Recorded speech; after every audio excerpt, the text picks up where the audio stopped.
You do everything right, you show up, you give, you love fully, you're consistent, you're patient, you're always there. And somewhere along the way, you started to notice something. The more you give, the less he seems to value it. The more available you are, the less effort he makes. The more you love him, the more he seems to take it for granted. And you've been telling yourself it's because he doesn't appreciate you enough, or because he's emotionally unavailable, or because men are just like that. But what if the real reason has nothing to do with him? Stay with me, because by the end of this video, you're going to understand exactly what's happening in your relationship dynamic, and the one shift that changes everything. Here's the first thing I want you to understand. Men are wired to pursue what they have to earn, not because they're manipulative, not because they play games, but because pursuit is how a man connects to his own desire. Think about the things a man values most in his life: his career, his goals, his achievements. What do they all have in common? He worked for them, he fought for them, he earned them. And when something is given to him freely, without effort, without challenge, his brain doesn't register it the same way. Not because he's broken, but because that's how the masculine mind assigns value. Through effort, through investment, through the feeling that something is worth fighting for. And here's where it gets uncomfortable. When you make yourself completely available, when you give everything without him having to ask, when you remove every reason for him to pursue you, you're not showing him love, you're removing his ability to feel it. Because a man doesn't fall deeper in love by receiving, he falls deeper in love by giving. By showing up, by choosing you again and again.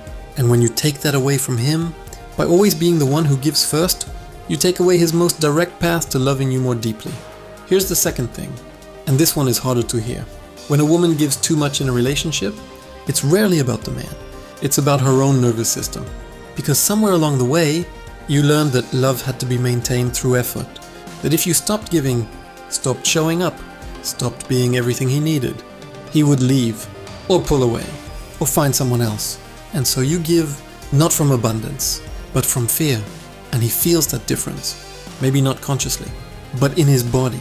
In the way your presence starts to feel like pressure instead of warmth. In the way your love starts to feel like a transaction instead of a gift. In the way he slowly starts to pull back. Not because he doesn't love you, but because something in the dynamic stopped feeling like freedom. And men need to feel free to stay. That's not selfishness. That's just how masculine energy works.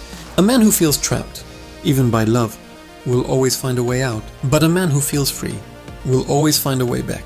I want you to sit with something for a moment. When was the last time you did something just for yourself in this relationship? Not for him, not to keep the peace, not to make him happy, just for you. Because the woman who has her own life, her own passions, her own sense of self that exists completely outside of this relationship is the woman a man cannot stop thinking about. Not because she's playing games, but because she reminds him every single day that she is a choice, not a given. Here's the third thing, and this is the part most women never hear. Feminine energy is not weakness. It is the most powerful force in a relationship. But most women have been taught to lead like men, to pursue, to plan, to initiate, to make things happen.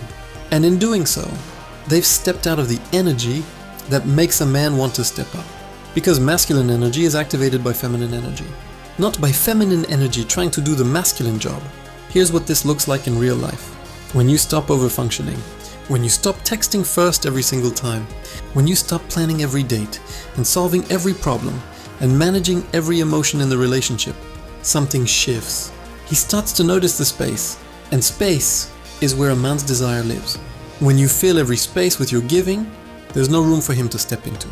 But when you leave space, when you focus on your own joy, when you become so rooted in your own life that you genuinely don't need him to complete you, he feels it, and something in him wakes up.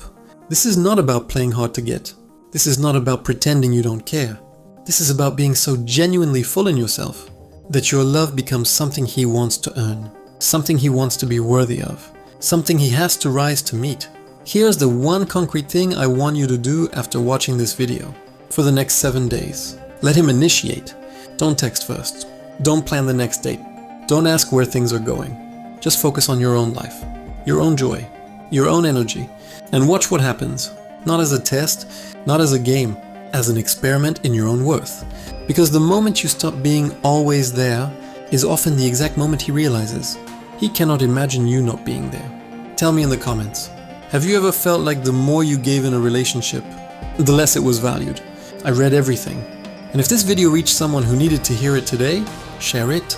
See you in the next one.